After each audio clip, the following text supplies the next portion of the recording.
Hey, welcome back to JG3 Reviews. My name is James, and around here, I like to explore the world of fountain pens, ink, and paper. Today, we're going to do a little bit of all of the above, but particularly, we're looking at Ferris wheel presses shimmering ink called the Stroke of Midnight. And as you can see, there is a good amount, though not an over-the-top amount, of shimmer in this ink, as you will see in the writing test, but definitely plenty of shimmering material inside this ink. If you're not familiar, Ferris Wheel Press is a Canadian ink and pen manufacturer. All their inks designed and made in Canada. Now you may notice that this is the first time I've ever had a Ferris Wheel Press ink on my channel.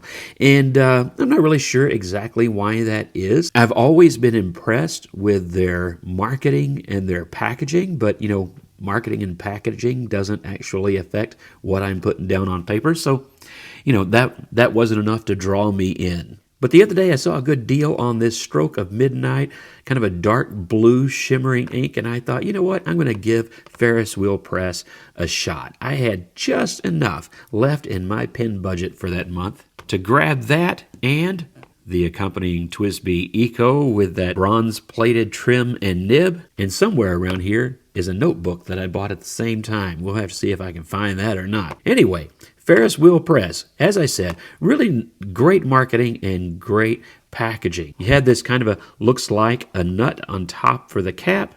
Really nice shaped bottle.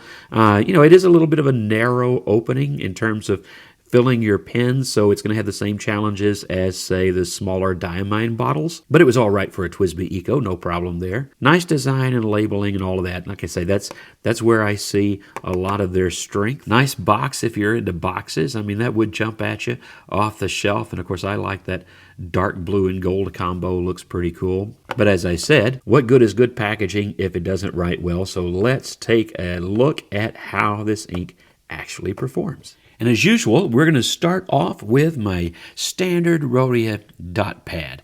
This is what I do all of my ink tests on, just so that you kind of have a good side-by-side comparison if you're trying to decide between two different inks and see how they perform. Now, the first pen that I use is this Mahjong N6. I think at some point this also was labeled a Delight, but usually now it's Mahjong. It is a glass nibbed pen. Still needs cleaning after doing a little bit of writing a second ago. And I find that it's actually pretty neat. It does come with an interchangeable number 5 nib that is a cartridge converter, so it's kind of a handy little pen and a nice blue acrylic. At first, the glass nib on this was a little scratchy, but I've sanded it down a little bit. Now it's working great, and it handled this ink quite well. As you can see, it writes kind of like a fine nib with plenty of wetness. I mean, it's a dip pen, so that would be hard not to. And then holding this up to the light, hopefully you can see that it does indeed have pretty good shimmer on this Rhodia paper. I think there's a good amount in there. It's not over the top. Some are almost so much glitter they clog a pen, but I think they did well. It's a nice, very fine shimmering material, and I'm not having flow problems at all, so it seems to perform very well that way and looks good on this paper. We'll, of course, do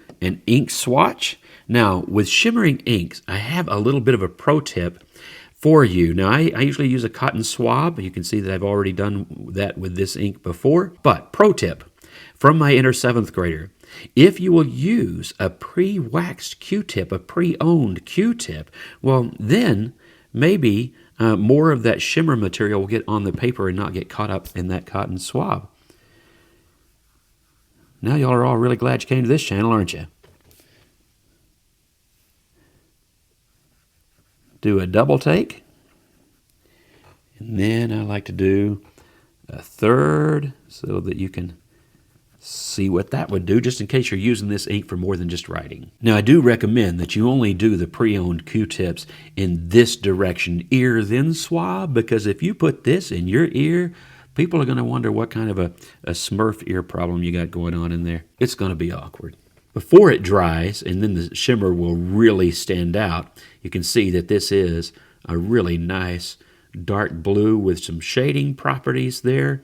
We'll continue to see that as we go through the test. While we're waiting on that to dry, let's look at some other papers. This is a Yush paper. Hopefully you can see That is a little bit of a small writing. This is just a little notepad I keep my currently inked list in, and that looks quite good, and there's no bleed through or ghosting or anything like that. It performs quite well on a used paper, and I think the shimmer shows up quite well. But to be honest, I find it shows up well on everything I've tried it on so far. This is a dollar store, $1 notepad. Paper is made in India. It's really, really thin, but good performance from this paper. I need to share an in-depth review of this paper pad with those of you that have access to a Dollar General, because this is a really great deal. And as you can see, the shimmer even comes through on this really cheap paper, and there are no issues of that ink coming through that paper at all. Same can be said for the True Red notebook found in a lot of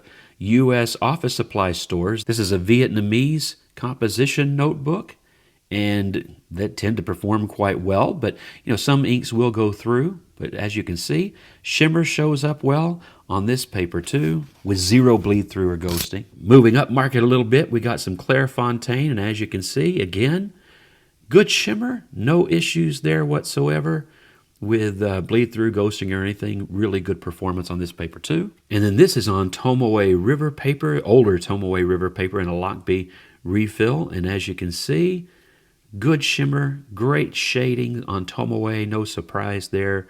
A lot of inks really find a great home on Tomoe paper, don't they? They pay me nothing. Maybe they should, I don't know. Anyway, it really is just a great paper, and you can see that the ink looks great on it. Let's actually look at dry times.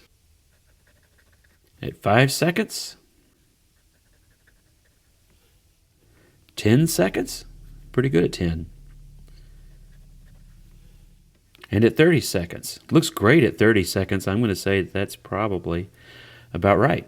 And after what feels like a long minute, nothing. So I would say that 30 seconds is about right. And you see that kind of a consistency across there. And that kind of backs up my experience when I was making this grid. I did not have as much trouble waiting for ink to dry while making that grid. So good drying ink. And if you look up here, this might look wet to you, but that actually is not. That is just the shimmer in that ink swatch at this point. So that gives you a really good idea of what you're getting. Looks wet even though it's actually already dry.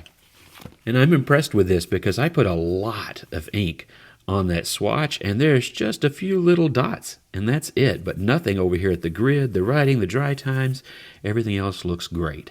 Next up is our water fastness test, and I'm not exactly sure what to expect here. I do know it's a pretty easy ink to wash off my fingers when I've made a mess, so sometimes that's indicative and sometimes it's not of water fastness.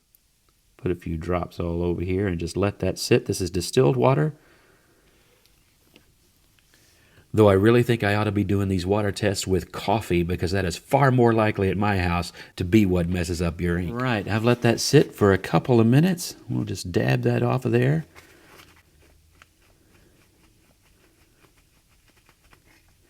So, not a water-fast ink. You can sort of make out the word test there clearly enough that you could salvage probably what you've written, but definitely not a documental ink. But, I mean, you can still make out the grid. You can, if you look closely, make out the word test there. And there was a lot of water sitting on that. So, salvageable, but I wouldn't consider it water-fast. All right, how about a little homegrown chromatography?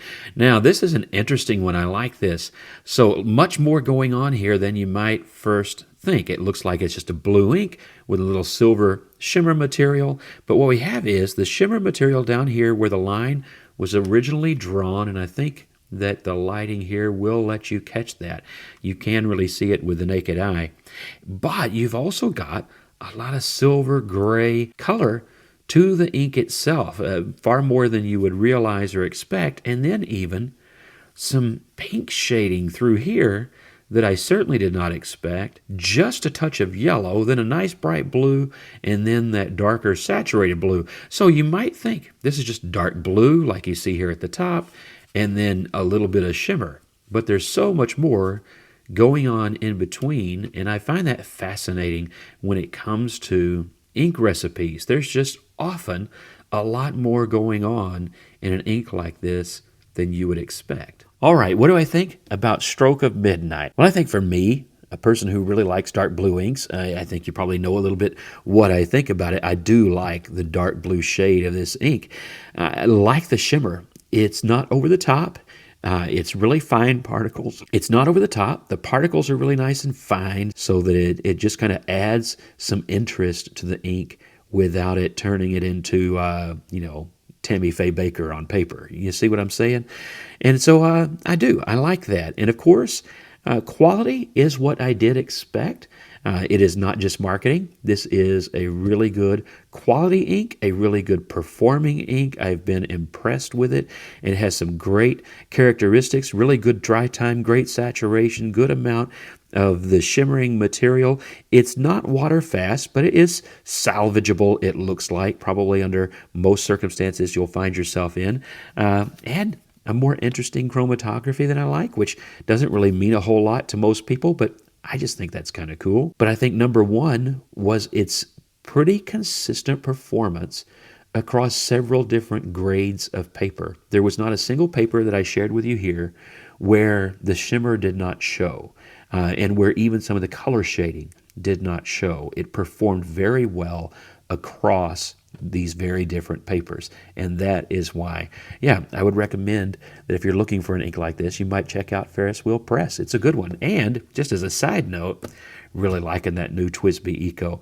And I've already done a review of the Eco, but I may just do a short video to tell you what I think of this newer special edition they put out this year. So, God bless you. Have a great week. Tell me what you think about this ink. And if there's another Ferris Wheel Press ink you think, James, you should have already been on this bandwagon a long time ago, share that one in the comments below. I don't make any promises I'm going to buy it, but I am interested to see which of their inks you guys are liking out there.